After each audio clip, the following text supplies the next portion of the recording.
मीरपुर नाम के शहर में तेजस अपनी पत्नी नीरू के साथ रहता था। पति पत्नी दोनों ही नौकरी करते थे। एक दिन तेजस गांव अपनी माँ के पास फोन करता है। हेलो, प्रणाम माँ। जीते रहो माँ, तुम दादी बनने वाली हो हैं? अरे वाह, ठीक है बेटा, मैं कल ही आती हूँ। जब माँ जी शहर पहुंची तो बेटे बहू ने बहुत अच्छे से स्वागत किया। लीजिए माँ जी, चाय। अरे गर्मा गर्म पकोड़े ले आओ माँ के लिए। नीरू रसोई में गई और 2 मिनट में ही पकोड़े ले आई। जी ये लीजिए। बहू जादू से बनाए हैं क्या? अभी तो रसोई में गई थी। यम्मी। माँ जी, शीला रसोई में पकोड़े तल रही है, मैं बस लेकर आई। हे भगवान, मेरा धर्म भ्रष्ट कर दिया तूने। अब तो गंगा जल से शुद्धिकरण करना होगा। दूसरे दिन, माँ जी मैंने नाश्ता बना दिया है, ऑफिस जा रही हूँ। पर अभी तो घर का सारा काम पड़ा है। शीला आती ही होगी, झाड़ू पोछा बर्तन कपड़े वो सब कर लेगी। हमारे जमाने में घर का सारा काम हम ही करते थे। जी माँ जी, आप बहुत होशियार हैं, मैं घर ऑफिस दोनों नहीं संभाल पाती। तो जरूरत क्या है घर से बाहर जाकर चाकरी करने की? वैसे भी घर का काम खुद करने से घर में बरकत आती है, समझी? पर माँ जी। पर वर कुछ नहीं, इस महीने की पगार मिले फिर ऑफिस बंद है। हाँ। रात को नीरू तेजस से कहती है, सुनिए जी, माँ जी बोल रही थी कि मैं नौकरी छोड़ दूं। वैसे ठीक ही तो है, अभी तुम्हें आराम की जरूरत है।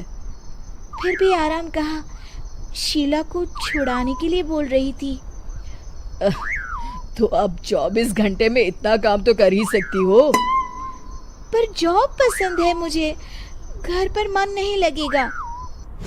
अगले दिन जब दोनों ऑफिस के लिए निकल रहे थे, मेरी तो कोई कीमत ही नहीं है इस घर में। माँ जी, आजकल महंगाई बहुत है, रहन सहन भी बदल गया है, दोनों नौकरी करते हैं तभी ठीक रहता है। अच्छा, तू कहना क्या चाहती है? मेरा बेटा तुझे बिठा के खिला नहीं सकता? तू ही इस घर का खर्च चला रही है, हैं? नहीं माँ जी, मेरा वो मतलब नहीं था। मतलब खूब समझती हूँ, ये बाल धूप में सफेद नहीं किए मैंने। हाँ। अब तो ये रोज का काम हो गया था। तेजस भी रोज की झिकझिक से परेशान हो गया था। एक दिन उसने कहा, नीरू, वैसे भी तुम्हें मैटरनिटी लीव मिलने वाली है, तो अभी से ही छुट्टी ले लो। पर क्या, मेरी सैलरी अच्छी खासी है। आखिर नीरू ने रिजाइन कर दिया। जब बच्चा हुआ तो घर में सब बहुत खुश हुए। कुछ दिनों बाद तेजस फाइल देख रहा था। क्या हुआ तेजस, कुछ परेशान लग रहे हो? हाँ, वो हमारी जितनी सेविंग्स थी वो तो हॉस्पिटल में और छठी के फंक्शन में खत्म हो गई है नीरू। और अभी वैसे मंदी चल रही है तो मैं बोल रही थी कल मुन्ना को हेपेटाइटिस का टीका लगवाना है। नीरू, क्या पोस्टपोन नहीं कर सकते? नहीं जी, बिल्कुल नहीं। अब तेजस को समझ में आ रहा था कि उससे गलती हुई है। पैसों की कमी का असर घर के माहौल पर भी पड़ रहा था। अगले दिन, बेटा मेरा चश्मा और ये दवाइयाँ ले आना, पर्चा देते हुए माँ जी ने कहा। जी। तेजस, मुन्ना के लिए दूध का डिब्बा और डायपर भी ले आना, और ये किराने के सामान की लिस्ट है, इसे भी लाना है। तेजस गुस्से में लिस्ट मरोड़कर फेंकता है और चिल्लाता है, पैसे क्या पेड़ पर उगते हैं? ये ले आना, वो ले आना। अरे पर ये जरूरत का सामान ही है। वो गुस्से में बिना कुछ कहे ऑफिस चला गया। अरे लंच तो ले जाइए। नीरू दौड़कर डिब्बा पकड़ाती है।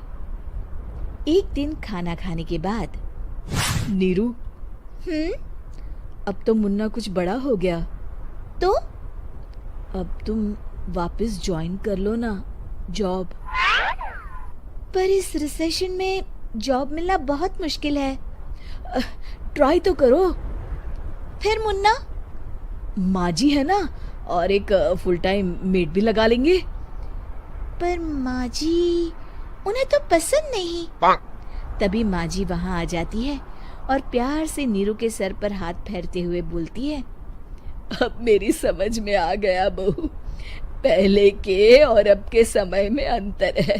तुम काम शुरू करो, मुन्ना की जिम्मेदारी मेरी। मेरी प्यारी माँ जी, ये कहकर नीरू उनके गले लग